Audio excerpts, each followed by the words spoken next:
آ ساتھ میرے اور دیکھ ذرا، جس دنیا میں تو رہتا ہے، یہ دنیا ایک تماشا ہے اور سب انسان مداری ہیں۔ کیا کہتے ہیں، کیا کرتے ہیں اور کیا کیا کھیل دکھاتے ہیں، یہ لیڈر، ووٹر، پیر مرید، شاگرد استاد مداری ہیں۔ آ دیکھ میری ان آنکھوں سے، آ دیکھ میری آنکھوں سے انہیں، ان سب کے ہاتھ میں جھرلو ہے، یہ قوم کے خادم، دانشور، فنکار، وزیر مداری ہیں۔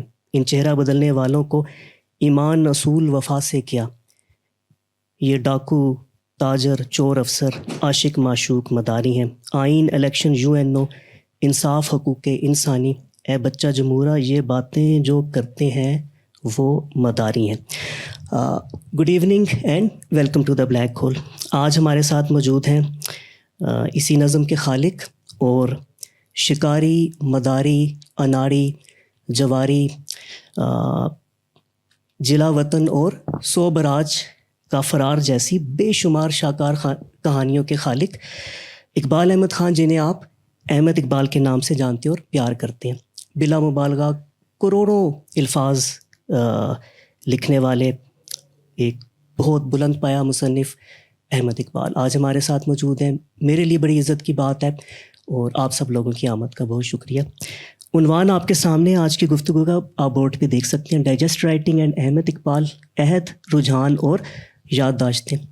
لہٰذا آپ اندازہ لگا سکتے ہیں کہ آج کی گفتگو بنیادی طور پہ اس ایرا کے گرد گھومے گی جب پاکستان میں ڈائجسٹ کلچر بہت عام تھا، اور جس طرح آج سوشل میڈیا جو ہے وہ ہر شخص کے ہاتھ میں، تو اس زمانے میں بڑی حد تک ڈائجسٹ ہر شخص کے ہاتھ میں ہوا کرتے تھے۔ تو تھوڑا سا ہم اس ایرا کو ڈسکس کریں گے، دیکھیں گے کہ اس زمانے میں کیا رجحانات اور کیا ٹینڈنسیز اور کیا ٹرینڈس تھے، اور دوسرا جو اس گفتگو کا جو حصہ ہوگا وہ احمد صاحب کی یادداشتوں سے متعلق ہوگا۔ میرے ساتھ موجود ہیں دائیں طرف شاہ سوار خان، آپ قائد اعظم یونیورسٹی سے انگلش لٹریچر کے اسٹوڈنٹ ہیں، سوات سے تعلق رکھتے ہیں، بہت اچھے رباب پلیئر ہیں، موسیقی اور آرٹ اور ایستھیٹکس جو ہے یہ ان کا اوڑھنا بچھوڑنا ہے، اور مزید یہ کہ آپ لٹریچر انتھوزیاسٹ ہیں۔ میرے سامنے موجود ہے ڈاکٹر سارہ علی، آپ نے 2022 میں یونیورسٹی آف وائکٹو نیوزی لینڈ سے اپنی ڈاکٹریٹ کی ڈگری مکمل کی۔ آپ کئی انٹرنیشنل کانفرنسز اور کئی ریپیوٹیبل جرنلز میں، مثال کے طور پہ journal of post colonial writing and south Asian review, ان میں آپ کی تحریریں جو ہیں وہ شائع ہوتی رہتی ہیں۔ ویمنز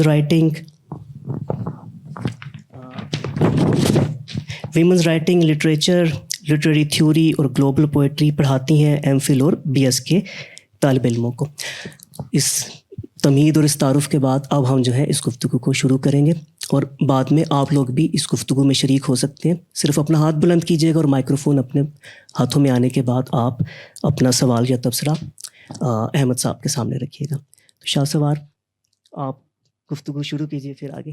بہت شکریہ نیر، اور سر احمد اقبال صاحب کا بہت شکریہ، تمام دوستوں کا، ڈاکٹر سارہ علی کا جو ہمارے پینلسٹ ہیں آج کے، and it's really a great honour to have him. Ahmad Iqbal sahab وہ ہمارے ساتھ یہاں پہ موجود ہیں، اور ہم طالب علم کے طور پر یہاں پہ ان سے سیکھنے کے لیے آئے ہوئے ہیں، ان سے انٹریکٹ کرنے کے لیے، کیونکہ کافی ایک لمبا عرصہ ہے، کافی طویل ان کی ماشاء اللہ ان کی عمر ہے، کوئی 87 ایئرز از ناؤ۔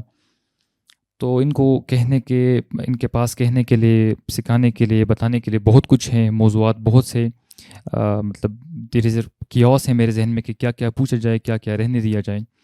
بات تو بہت کی جا سکتی ہیں، اور تعارف تو نیر نے کرا دیا ہے مختصر سا۔ میرے خیال میں سر کا جو ایک دورانیہ ہے 50-60 سال کا تو ہے لکھنے کا، کافی ان کی جو شہرت ہے وہ پاپولر فکشن یا کہانی نویس یا ڈرامہ، کافی ڈرامے لکھے، کافی مشہور ڈرامے لکھے ریڈیو پاکستان کے لیے۔ یہ جب اسٹوڈنٹ تھے ایڈورڈز کالج میں، سر اگر کوئی ہو تو آپ تصحیح فرمائیں، آپ جب اسٹوڈنٹ تھے ایڈورڈز کالج میں تو وہاں پہ احمد فراز صاحب BA کے دوران وہ وہاں پہ ریڈیو پاکستان کے لیے ڈرامے لکھے کافی سارے، پھر ان کی جو کافی ساری وہاں پہ ملاقاتیں رہیں، بہت سے میموائرز ہیں ان کے پاس۔ فار ایگزامپل باچا خان کو آپ نے دیکھا ہے چارسدہ میں، آپ نے ان کے جو بڑے بیٹے تھے Ghani Khan, he was a great poet Pakhtun, یہ اس صدی کے سب سے بڑے جو پختون شاعر ہے غنی خان، ان سے ان کی ملاقاتیں ہیں اسٹوڈنٹ لائف میں۔ پھر اور بھی یہاں پہ ان کی جب کراچی میں رہے، لاہور میں رہے، پاکستان کے تمام تر بڑے شہروں میں، تو ان کی کافی ساری خدمات ہیں۔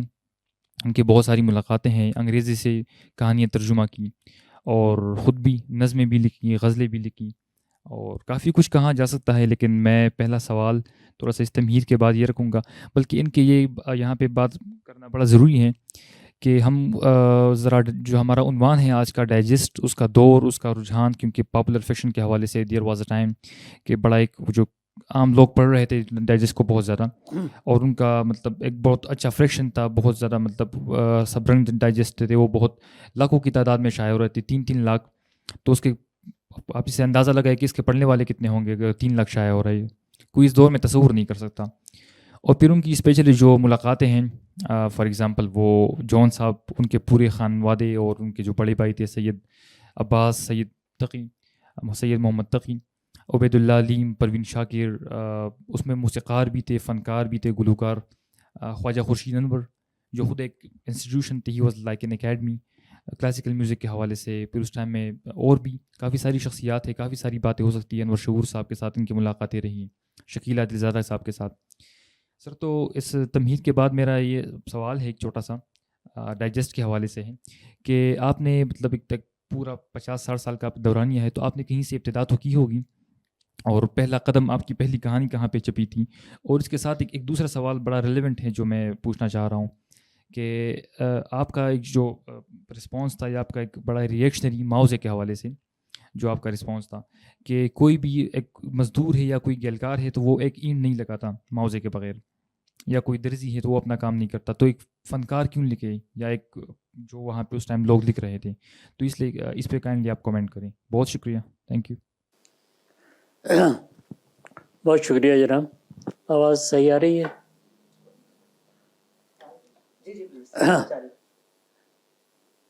میرے بارے میں بہت کچھ کہا شاہ سوار نے، تو بہت سی غلط فہمیاں میں چاہتا ہوں کہ دور ہو جائیں، اور سچ کا جو اصل چہرہ ہے نا وہ سامنے آ جائے۔ مثال کے طور پہ اب انہوں نے میرا تعارف شروع کیا تو ایک نظم پڑھی۔ میں شاعری تو کر سکتا ہوں، لیکن میں شاعر کبھی بھی نہ تھا نہ ہوں۔ ایک شاعر کا بیٹا ہوں، لیکن میں نے شاعری کی نہیں۔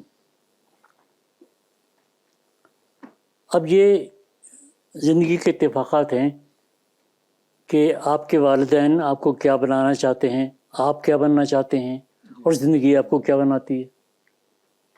یہ میں سمجھتا ہوں کہ آپ کے اختیار میں نہیں۔ میرے کچھ خود ساختہ وہ ہیں فلاسفیز کہہ لیں آپ، یا خیالات کہہ لیں، کہ آدمی کو پیدائش سے پہلے قدرت طے کر دیتی ہے کہ کیا بننا ہے۔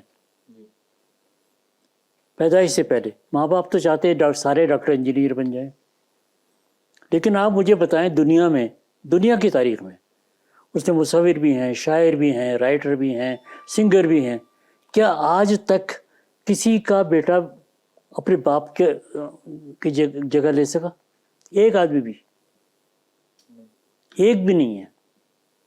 تمام بڑے پینٹر، تمام بڑے سنگر، تمام بڑے رائٹر، کسی کا بیٹا نہیں۔ ہمارے علامہ اقبال کی بیٹی جو ہیں وہ ہائی کورٹ کے جج ہو گئے، جن کو ہم شاعر پاکستان کہتے ہیں۔ تو یہی میرے ساتھ تقریباً ہوا کہ جو میرے والد ماں باپ بنانا چاہتے تھے، یا جو میں بننا چاہتا تھا، وہ نہیں ہوا۔ somebody، قدرت کہہ لیں آپ اسے، اس نے طے کیا تھا کہ نہیں، یہ سب نہیں چلے گا۔ تو میں نے پہلے سائنس سبجیکٹ پڑھے جو میرے سر کے اوپر سے گزر گئے۔ وقت ضائع ہوا 2 سال۔ پھر میں نے اپنی مرضی سے مضامین لیے اور معاشیات پڑھی، اور اس میں ایم اے کیا، اور اپلائڈ سائیکالوجی میں میرا سبجیکٹ جو تھا وہ ایب نارمل سائیکل۔ 3 مہینے تو پاگل خانے میں رہا۔ تو پاگل خانے میں کیس ہسٹریز دیکھنی ہوتی تھی، لیکن کہنے کو تو کہا جا سکتا نا کہ احمد اقبال 3 سال پاگل خانے میں رہے۔ تو لیکن وہ سب چیزیں رہ گئیں جب میں نے لکھنا شروع کیا۔ آئی ہیڈ نو آئیڈیا کہ میں رائٹر بنوں گا اور اس قسم کا۔ ہاں، جب میں بی اے میں پڑھ رہا تھا تو میں احمد فراز مجھ سے 1 سال آگے تھا، وہ اسکرپٹ ایڈیٹر ہو گیا وہاں پہ۔ تو میں نے 2 سال تک ڈرامے لکھے۔ تو 2 سال ڈرامے اس لیے لکھے کہ پیسے ملتے تھے، اور وہ رقم اس زمانے میں ہمارے جیسے اسٹوڈنٹ کے لیے بہت تھی عیش کرنے کے لیے. وہاں سے نکل کے آٹے دال کا بھاؤ معلوم ہوا کہ بھائی رائٹر کو تو کوئی پوچھتا نہیں. تو ادھر ادھر جھک ماری اور لیکچر ہو گئے, پڑھایا کچھ عرصے. بات یہ ہے کہ میرے والد بھی شاعر تھے اور ان کا بھی دیوان تھا, لیکن میرے دل میں ایک خیال تھا, بہت سے لوگوں سے ملنا ہوا تھا, کہ معاشرے کا سب سے بیکار جزو جو ہے وہ ادیب ہے, شاعر ہے, کہ جس کو 1-2 ٹکے میں کوئی نہیں پوچھتا. کہ منٹو جیسے بڑے بڑے نام وہ 10-10 روپے کے افسانے بیچتے تھے اور اس کے لیے جاتے تھے انارکلی چوک کے. حنیف رامے جو وزیر اعلیٰ پنجاب کے رہے, ان کے بھائی کا تھا چودھری صاحب کا نیا ادارہ, تو 10 روپے کا میں افسانہ بیچ کے آ جاتا تھا اور فری میں دیتے تھے. ہر مصنف کی, شاعر کی, افسانہ نگار کی خواہش ہوتی ہے کہ اس کا افسانہ چھپ جائے.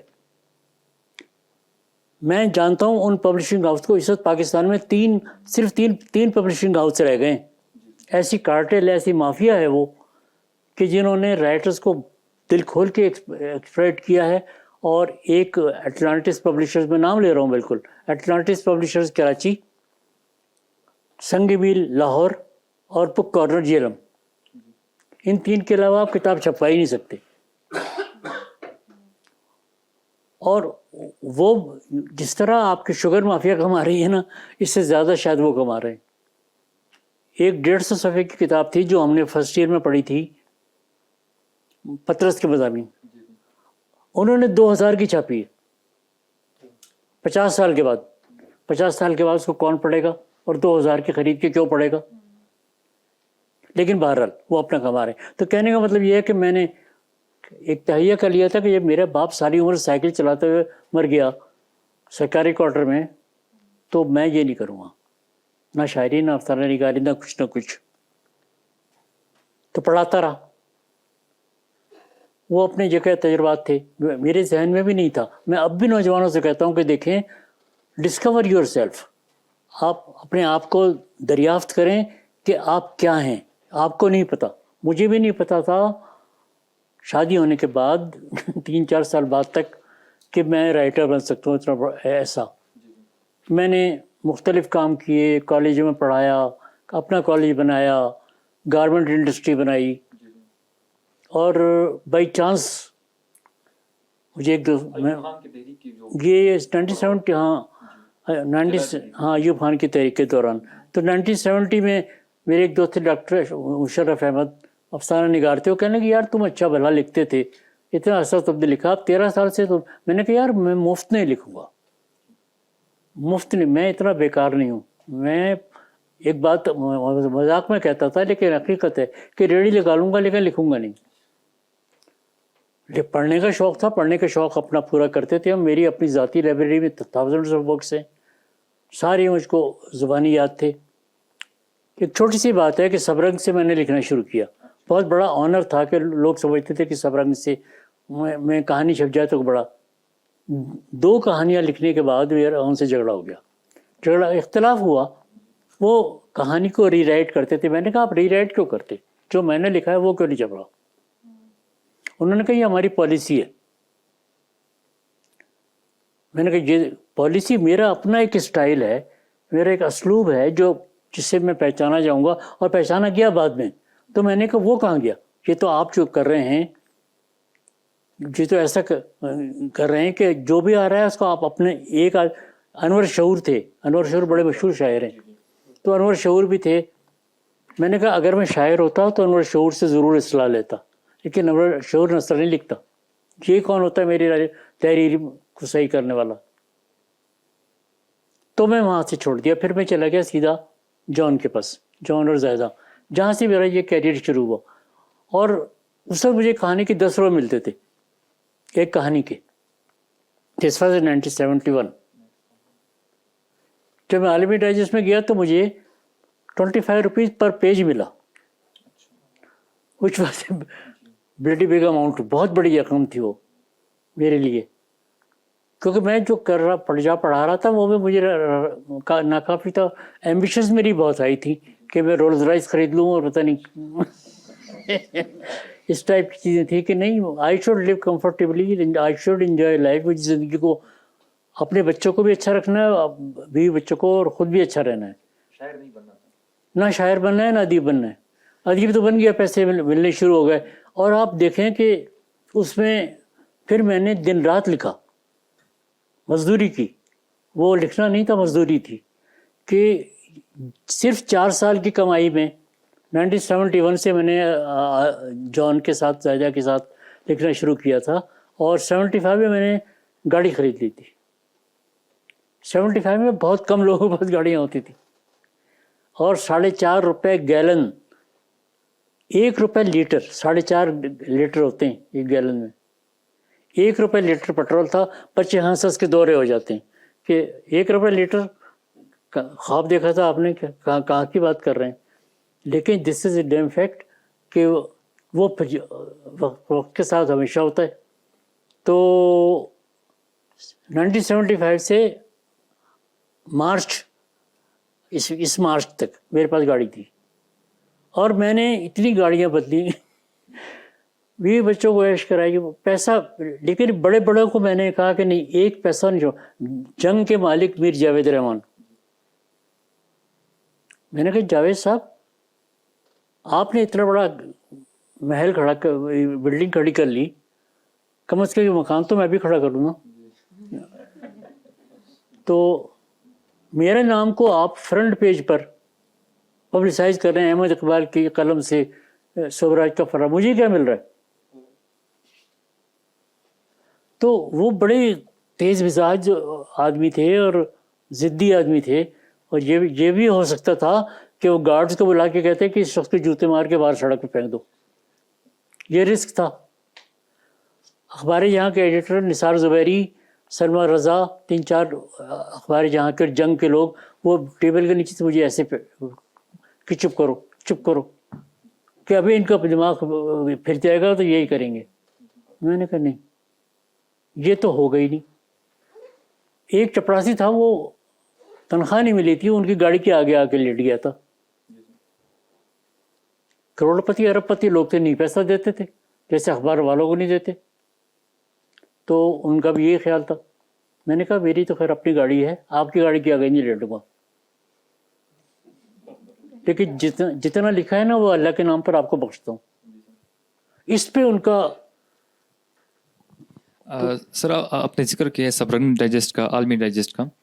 تو یہ جتنے رسالے تھے اس ٹائم میں, یا بلکہ ہم ایک جن اس وقت کے مصنفین کے بارے میں آپ کائنڈلی بتائیے کہ وہ اس وقت کے جو پاپولر فکشن لکھ رہے تھے, جی, جو کہانی نویس تھے اس ٹائم کے, اور جن لوگوں کو مطلب جس کو ہم کہتے ہیں ادبی عالیہ, جن لوگوں کو وہاں پہ جگہ نہیں ملی تو وہ لوگ چلے گئے پاپولر فکشن کی طرف. کہاں چلے گئے؟ پاپولر فکشن کی طرف. تو اس بنیادی تضاد کو آپ کیسے دیتے ہیں؟ وہ جو it was for the common people, یا اس کو ایک بڑی پورے سوسائٹی میں اردو ادب میں ایک مسکنسیپشن پیدا کر رکھی ہے, ادب عالیہ, اور دوسرا کیا ہے, ادب ذلیلہ ہے. دوسرے کا نام کیا ہے؟ یہ ہمارے کریٹک نے پیدا کر رکھی ہے. اور یہ آج کی نہیں ہے, یہ 150 سال سے ہے. یہ رشید اختر ندوی, دت بھارتی, ایم اسلم, درجنوں نام ہیں جن کو انہوں نے ادب عالیہ میں شامل نہیں کیا. انہوں نے کرش چندر کو کیا, انہوں نے راجندر سنگھ بیدی کو کیا, ندیم غازمی کو کیا, سب کو کیا. یہ کرٹکس تھے, نقاد. وہ ایک ٹھپا لگاتے تھے کہ یہ ادب عالیہ ہے. بھائی جو آپ ان کو دیکھیں, قیسی رام پوری کا نواسا لاہور میں ہے. قیسی رام پوری کی ایک ایک کتاب کا 1 لاکھ ایڈیشن شائع ہوا, اور 3 ایڈیشن شائع ہوئے, پر وہ ادب عالیہ میں نہیں ہے. کیوں نہیں بھائی؟ آپ کون ہوتے ہیں کہنے والے کہ یہ ادب عالیہ ہے؟ جس کو لوگ پسند کر رہے ہیں وہ ادب عالیہ کیوں نہیں ہے؟ آپ نے ادب عالیہ کی جو کیٹیگری بنا رکھی وہ کیا ہے؟ اس میں آپ کی اپروول لینے والا, جس کو آپ کی اپروول ملے گی وہ ہوگا.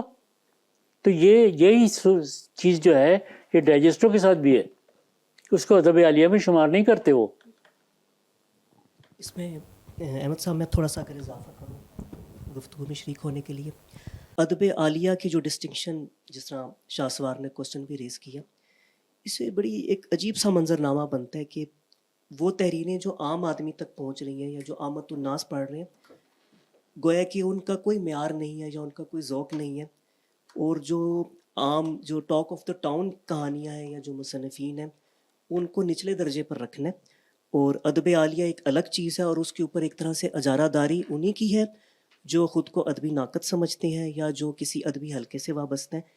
تو اس طریقے سے تو آپ عام آدمی کے جو انٹلیکٹ ہے یا اس کی جو انٹیلیجنس ہے اس کو کم تر سمجھ رہے ہیں میرا خیال ہے.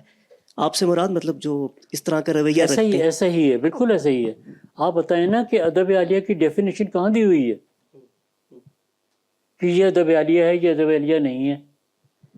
آپ کہہ رہے ہیں، میں 1970 کی بات کرتا ہوں کہ بہت بڑے بڑے جائنٹ نام تھے کرٹکس کے، عبادت بریلوی، ممتاز حسین اور سید محمد عبداللہ، وقار عظیم، یہ لوگ اس پر ٹھپا لگاتے تھے نا، وہ بڑا ہو گیا. اور جتنے بھی کرٹک ہیں نا، بڑے نام critics, they are not creators. انہوں نے خود ایک شعر نہیں کہا ہے، ایک کتاب نہیں لکھی ہے. یہ واحد مثال جو ہے یہ فاروقی صاحب کی ہے، جنہوں نے کئی چاند تھے سر آسماں، وہ کرٹک تھے اور انہوں نے ایک ناول بھی لکھا، اتنا عظیم ناول کئی چاند تھے سر آسماں جیسا. وہ واحد مثال ہے. اردو کے 200 سال کے ادب میں ایک مثال ہے کہ کرٹک جو ہے وہ کریٹر بھی ہوا ہے، تخلیقی صلاحیت بھی تھی. ورنہ دوسروں کے لکھے کو مہر لگانا کہ اچھا ہے یہ برا ہے، یہ تو بڑا آسان کام ہے نا. اور وہ اس کی حیثیت کیا، اب کیا حیثیت ہے کرٹک کی؟ مجھے آپ بتائیں کہ عمارہ احمد یا دوسری وہ نمرہ احمد ناول لکھتی ہیں، ان کو بڑا کنڈیم کرتے ہیں. وائی؟ کیوں کنڈیم کرتے ہیں آپ؟ ان کے لاکھوں پڑھنے والے ہیں. عمارہ احمد، نمرہ احمد، ہاں ٹھیک ہے، وہ پیسہ کما رہی ہیں، وہ پیسہ تو میں نے بھی کمایا ہے، بہت کمایا. اور پیسہ کمانا تو کوئی گناہ نہیں ہے، اور پیسہ آپ نے محنت کر کے کمایا ہے، آپ نے ملک ریاض کی طرح تو نہیں کمایا. تو اس میں کیا خرابی ہے؟ اگر وہ پڑھ لکھ کر رہی ہیں ایک کام، اور وہ چوری نہیں ہے، ڈکیتی نہیں ہے، اسمگلنگ نہیں ہے، ملاوٹ نہیں ہے، تو پھر کیا حرج ہے؟ اچھا، اس پہ ایک سوال میں آپ سے جی. پوچھنا چاہتی تھی کہ آپ نے جیسے آپ نے کہا نا منٹو کے پاس کبھی پیسے نہیں تھے، پر مجھے ایسے لگتا ہے منٹو کو تو کبھی پیسے چاہیے بھی نہیں تھے. ان کو تو اتنا ان کو دیکھیں نا، وہ اگر 10 روپے کے لیے لکھ دیتے تھے، وہ بیسیکلی انہوں نے اس وقت جو اپنی جو بیسک اس وقت کی ضروریات ہوتی تھی وہ پوری کرتے تھے، اور ان کو لالچ کسی چیز کی نہیں تھی. دیکھیے، ایسا یہ نہیں کہا جا سکتا کہ کوئی شخص اچھا نہیں رہنا چاہتا، یا کوئی شخص اچھے مکان میں نہیں رہنا چاہتا، یا کوئی اپنے بچوں کو اچھا نہیں پڑھانا چاہتا، یا ان کو اچھے گھر نہیں دینا چاہتا. یہ دس نیکسٹ ٹو امپاسبل.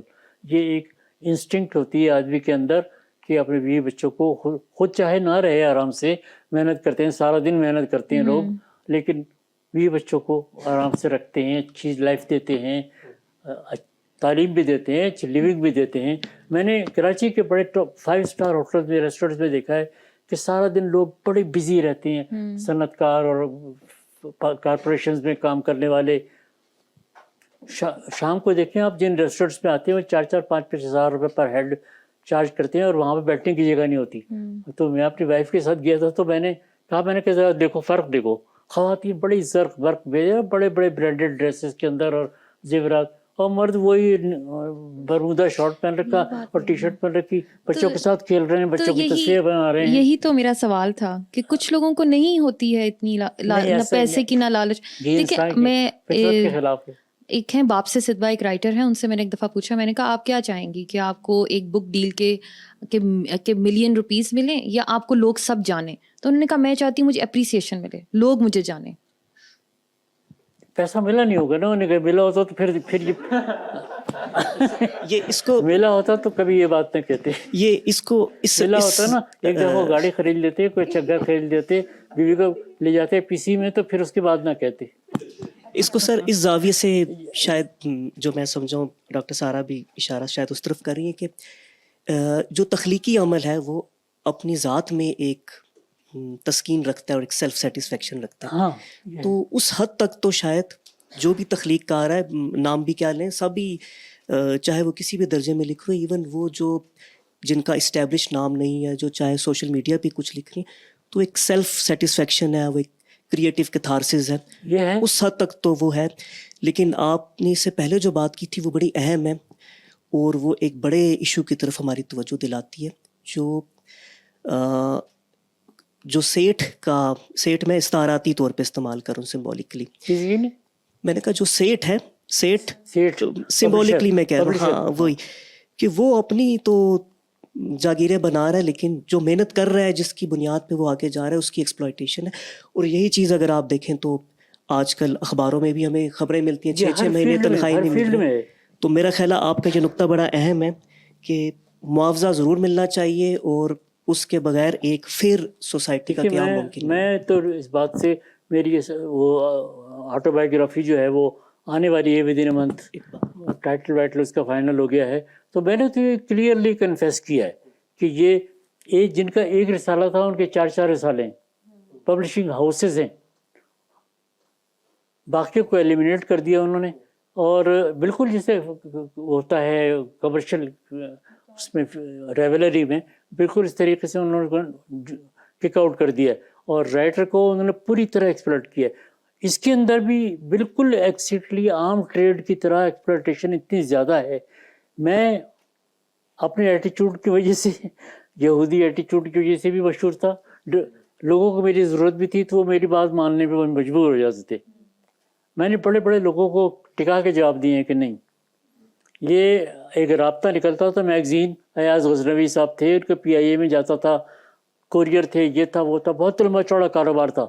200 روپے کی خاطر ان سے میری بحث ہو گئی. میں سنتا رہا ان کی باتیں. میں نے کہا کہ جناب آپ ہانگ کانگ سے پرنٹ کراتے ہیں, اس کی بڑی اہمیت ہے, آرٹ پیپر کی بڑی اہمیت ہے, کلرڈ پرنٹس کی بڑی اہمیت ہے, وہاں سے ٹرانزٹ کے پیسے آپ دیتے ہیں, آپ اپنے سب آفس کو ایئر کنڈیشن کرتے ہیں, آپ کارپیٹنگ کرتے ہیں, رائٹر کو آخر میں جو رکھتے ہیں, جس سے آپ کما رہے ہیں اس کو آپ آخر میں رکھتے ہیں. نہیں لکھا میں نے ان کے لیے. ایک اور صاحب تھے, ان سے چھوٹی سی بات, رانا فاروقی, 3 عورتیں 3 کہانیاں جو لکھتی تھیں, تو ایک ادارے میں تھیں وہ, وہاں پر میری بات ہوئی, انہوں نے ڈنر دیا, ایک کہانی کا آئیڈیا ڈسکس ہو گیا, سب کچھ ہو گیا. جب پیمنٹ کی بات آئی وہ سب بیک آؤٹ کر گئے. جتنا میں نے مانگا وہ کہنے کہ نہیں یہ تو اتنا تو لے سکتا میں نے کہا تو خدا حافظ. اچھا, وہ رانا فاروقی میرے ساتھ گاڑی میں بیٹھ گئی, میں ان سے پہلے نہیں جانتا تھا. وہ کہنے کہ آپ ان کو چھوڑ دیجیے گا, میں چھوڑ دوں گا. بیٹھتے ہی انہوں نے کہا کہ اقبال صاحب آپ آدمی تو بڑے معقول لگتے ہیں, باتیں بھی معقول کرتے ہیں, یہ آپ نے کیا نامعقولیت کی. میں بڑا حیران, یار پہلے میں اتنی بے تکلف بات کر رہی ہیں, کیا ہو گیا. کہنے لگی آپ نے پوری کہانی ڈسکس کر لی, پیسے کی بات بعد میں کی, تو آپ کا کیا خیال ہے وہ کہانی چھپے گی نہیں. اوہو, میں نے کہا بی بی آپ میرے جو میں نے آئیڈیا ڈسکس کیا اس کی بات کر رہی ہیں نا, تو میرے دماغ میں ایک ہی تو آئیڈیا نہیں تھا. اگر کوئی ایک آئیڈیا چوری کر لے گا تو چور برا وہ بنے گا, میں تو نہیں بنوں گا نا. میرے پاس تو 1 لاکھ آئیڈیاز ہیں. تو یہ ہوا, بالکل یہی ہوا. وہ صاحب مجھے بعد میں ملے, 7 لاکھ روپے انہوں نے پبلسٹی پر خرچ کیے. میں نے ان سے کہا, میں نے کہا 7 لاکھ خرچ کر کے آپ کامیاب ہوئے, آپ کا رسالہ کامیاب ہوا نہیں ہوا, بند ہو گیا. اگر آپ مجھے دے دیتے تو شاید ہو جاتا.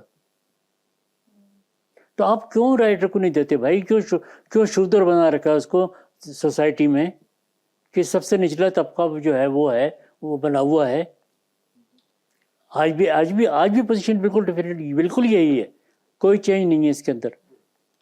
میری ایک پوتی لکھتی ہے, مگر میں نے اس کو کہا کہ بیٹا انگریزی میں لکھو, اردو میں نہیں, بالکل نہیں.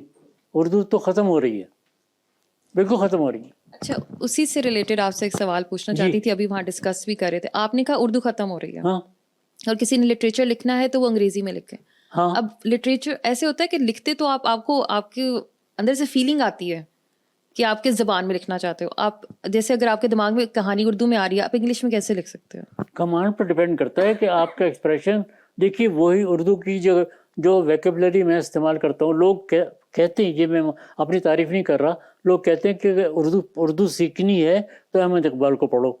بھائی اردو کی جو ویکیبلری استعمال ہوتی ہے کہانی میں, وہ کتنے الفاظ ہیں؟ میرا خیال ہے کہ 10,000 الفاظ بھی نہیں ہوں گے جو میں استعمال کرتا ہوں. وہ آپ کیوں نہیں کر سکتے, آپ کیوں نہیں کر سکتی؟ الفاظ وہی ہے اردو کے. اب یہ کوئی اللہ میاں کا کھیل ہے کہ وہ الفاظ کو یوں ایسے میرے دماغ میں اتارتے ہیں کہ وہ اس کو اپنے آپ اس کے اندر لائن میں آ جاتے ہیں. وہ الفاظ آپ بھی جانتی ہیں, اس ترتیب سے آپ نے لکھ سکتی ہیں. اتنا سا فرق ہے. اردو وہی ہے, اردو بالکل وہی ہے. دیکھیے غالب کا ایک شعر ہے, اگر آپ شعر سمجھتے نہیں تو میں سمجھا دوں گا. آتے ہیں غیب سے یا مضامی خیال میں, غالب سریر خامہ نوائے سروش ہے. کہ یہ کوئی قدرت کا کھیل ہے, اور یہ قدرت ہی کا کھیل ہے. میں آپ کو بتا رہا ہوں, یہ انسان کی بس کی بات نہیں ہے. یہ نیوٹن, پتہ نہیں کتنے لوگ بیٹھے ہوں گے بینچ پر, ان کے سر پہ سیب گرا ہوگا, لیکن وہ نیوٹن نے ہی دریافت کیا. یہ جتنے سائنٹسٹ ہوتے ہیں سارے پاک ہاف کریجی تو ہوتے ہی مشہور ہیں. لیکن یہ کہ اسٹرائک تو ایک آدمی کو کرتا ہے نا, اسٹرائک صرف ایک آدمی کو کرتا ہے. وہ بات دوسروں کی سمجھ میں آ جاتی ہے بعد میں, پہلے کیوں نہیں آئی بھائی؟ احمد صاحب ایسے ہی ہوتا ہے. بالکل.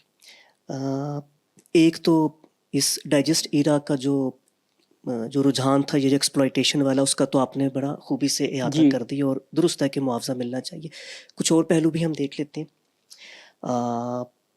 پاکستان میں جو ڈائجسٹ کلچر شروع ہوا, کہا یہ جاتا ہے کہ جو ریڈرز ڈائجسٹ تھا اس نے انسپائر کیا, اور یہاں پہ مثال کے طور پہ اردو ڈائجسٹ شروع ہوا, اور وہ کامیابی سے سلسلہ چل پڑا. معاشرے میں خواتین بھی ہیں, بچے بھی ہیں, بوڑھے بھی ہیں, پڑھے لکھے ان پڑھ, ہر طرح کے لوگ ہیں. میں جب ماضی میں دیکھتا ہوں کہ کون کون سے ڈائجسٹ تھے, تو مجھے مختلف وہ دکھائی دیتے ہیں کہ مختلف جانرا جو ہیں وہ ڈسکس کر رہے ہیں. مثلاً ہم آپ کے ساتھ بھی گفتگو ہو رہی تھی پہلے, سسپینس ہے تو ہمیں پتہ ہے کہ اس کے اندر کس طرح کی کہانیاں آپ توقع رکھ سکتے ہیں. جاسوسی ہے تو اس کے اندر کیا ہوگی, سرگزشت ان کے نام سے ہی پتہ چل جاتا ہے. جو تھوڑا سا ایکڈیمک یا جو تھوڑا سا پولیٹیکل انالیسس دیکھنا چاہ رہے ہیں یا سوشل ایشوز کو دیکھنا چاہ رہے ہیں, ان کے لیے سیارہ ڈائجسٹ ہو گیا, قومی حقائق اردو ڈائجسٹ ہو گیا. اس زمانے میں یہ جو لٹریری انگیجمنٹ تھی عامت الناس کی سطح پہ, عوام کی سطح میں, میرا تو یہی تاثر ہے کہ وہ بنیادی طور پہ یا اخبار ہیں, کیونکہ اخباروں میں بھی بچوں کے صفحے آ رہے ہیں, خواتین کا صفحہ آ رہا ہے, کچھ شوبز کا آ رہا ہے, دینی بھی ایک شمارہ شائع ہو رہا ہے اس کا ہفتے کے 7 دنوں میں. تو اخبارات اور ڈائجسٹ جو ہیں یہ آپ کی ایک طرح سے ہارٹ بیٹ تھی لٹریری انگیجمنٹ کی. لٹریری انگیجمنٹ کی یہ ہارٹ بیٹ تھی اس زمانے میں. اور یہ بات کروں 60 70 80 اور بڑی حد تک 90 کی دہائی. اچھا سر, مختلف ادوار گزرے ہیں پاکستان کی تاریخ کے. مثلاً ملٹری رول ہے, 60 میں دہائی میں جائیں تو جنگ آ گئی, 70 کے آغاز میں جائیں تو سکوت ڈھاکہ ہو گیا, پھر 70 کی دہائی کے اختتام پہ جائیں تو دوبارہ ملٹری رول لگ گیا, پھر افغان جہاد کا زمانہ. تو پاکستان نے یہ جو مختلف ادوار دیکھے, انہوں نے آپ کی سوسائٹی کو بھی شیپ اپ کیا, اور اس نے آپ کی جو آپ کہہ لیں کہ یہ جو ادبی منظر نام ہے اس کو بھی یقیناً شیپ اپ کیا ہوگا. تو میں آپ سے یہ درخواست کروں گا کہ تھوڑا سا اس کا مختصراً احاطہ کریں. 60 70 80 90 کی دہائی میں یہ جو ڈائجسٹ ہیں, انہوں نے کس طریقے سے اس جو بدلتا ہوا منظر نامہ تھا آپ کا جیو پولیٹیکل, اس کے ساتھ خود کو ہم آہنگ کیا, یا اس دور میں مزاحمت کی کوئی آواز بلند کی, اگر کوئی بلند کی؟ دیکھیے بات یہ ہے کہ پاکستان کی سوسائٹی اسٹیبل نہیں ہے. یہ ایک فیکٹ ہے, اس میں کوئی میتھمیٹیکل فیکٹ ہے کہ پاکستان میں ابھی تک ایک بھی وزیر اعظم اپنی ٹرم پوری نہیں کر سکا. دس از اے فیکٹ. انڈیا میں 2 3 4 کر لیتے ہیں. تو وہی حال سوسائٹی کا ہے کہ اسٹیبل نہیں ہے. اور یہاں پر ضیاء صاحب آتے ہیں تو وہ کہتے ہیں کہ جی نہیں, عورت خودکشی کر رہی ہے تب بھی اس کے سر پہ دوپٹہ ہونا چاہیے, اور وہ سو رہی ہے نیند میں ہے تب بھی اس کے سر پہ دوپٹہ ہونا چاہیے, اور اس کو 6 فٹ پہ بیٹھنا چاہیے. یہ ہم نے دیکھا ہے زمانہ. ہمارے کولیگز نے کوڑے کھائے ہیں, ہمارے کولیگز 10 سال باہر رہے ہیں, تو یہ چینج آئی. اب سوسائٹی پہ اس کا کیا اثر پڑے گا؟ سوسائٹی پہ اس کا کوئی مستقل اثر نہیں پڑے گا, اس لیے کہ سوسائٹی آپ کی آج نہیں چینج ہوئی. سوسائٹی آپ کی چینج ہوئی اس وقت جب آپ نے انگریزی شروع کی, اور آپ کی سویلائزیشن نے پہلی مرتبہ نیچے بیٹھنے کے بجائے کرسی پہ بیٹھنا شروع کیا.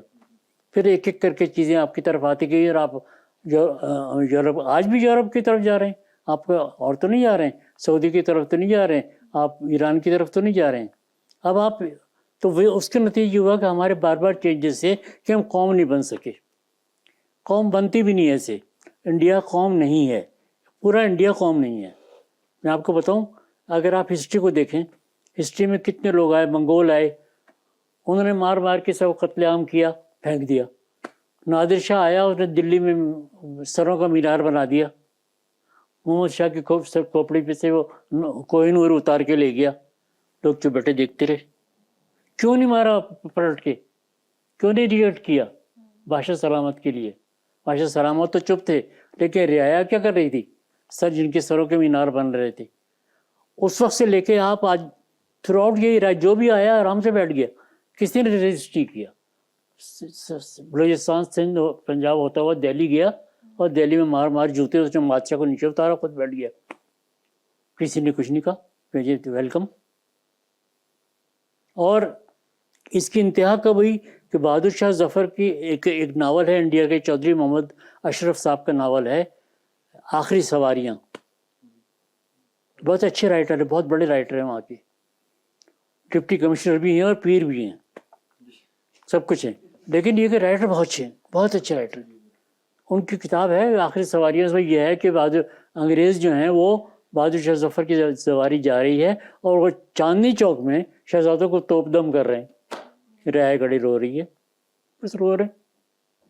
ارے بھائی چونٹی کی طرح مسل دو ان کو, چٹنی بنا دو ان کی. کہتے کتنے انگریز؟ Never. This has never happened in history. ہم نے چنگیز خان کو بھی ایکسیپٹ کیا, ہم نے محمود غزنوی کو بھی ایکسیپٹ کیا, ہم نے سب کو. تو اب کیسے ریولیوشن ہوگی؟ ایران ہے قوم, ایرانی قوم ہے, ایرانی قوم ہے. ان سے پوچھا کسی نے کہ آپ یوم آزادی کب مناتے ہیں؟ انہوں نے کہا ہم غلام کب تھے. یوم آزادی ہم تب منائیں کہ جب ہم کو بھی غلام رہے ہوں. تو یہی چیز جو تھی, آپ نے دیکھا کہ ابھی دیکھا ہوگا ریسنٹ, بالکل خواتین نے تحریک چلائی. خواتین نے کس طرح مقابلہ کیا مولویوں کا, خواتین نے. اور تو یہ مجھے ایک دفعہ 8 مارچ کو خواتین کی اس موقع ملا, تو میں نے کہا کہ بھائی یہ آپ کیا تحریک چلا رہی ہیں کہ اپنے میاں کے خلاف اور ساس کے خلاف؟ اب تحریک چلتی ہے ایسے کہ امریکہ میں عورتوں نے کہا کہ بھائی ہمیں رائٹ آف ووٹ دو, اور لیا. عورتوں نے چلائی. جرمنی میں عورتوں نے تحریک چلائی کہ ہماری سیٹیں برابر کرو پیرٹی کے لیے. تو بڑی تحریک چلی اور آخر میں انہوں نے کہا کہ برابر تو نہیں لیکن ہم 40% کر دیتے ہیں. 40% ہو گئی. ابھی اس کے بعد ایران میں تحریک چلائی عورتوں نے کہ فرانسیسی بسوں میں نہیں بیٹھنا. فرانس کی بسیں تھیں, انہوں نے کہا نہیں بیٹھنا, رکشا میں جاؤ. لوگوں نے کہا رکشا میں جائے, پیسے نہیں ہیں بھائی ہمارے پاس. عورتیں اپنے گھر سے زیور لا کے انہوں نے کیش کہا ہم سے لو پیسے. فرینچ کمپنی کا بیڑا غرق کر دیا انہوں نے. دے ہیڈ ٹو لیو. اور یہ تحریک عورتوں نے چلائی. 3 تحریکوں کی میں نے مثال دی کہ تحریک یوں چلتی ہے. برطانیہ میں آپ دیکھتے ہیں نا, کنزیومر سوسائٹی ایک دفعہ کہہ دے کہ نہیں لینی یہ چیز تو وہ نہیں لیں گے, اور دکاندار کا پڑی پڑی سڑ جائے گی وہ. تو عورتوں کے پاس بڑی پاور ہے.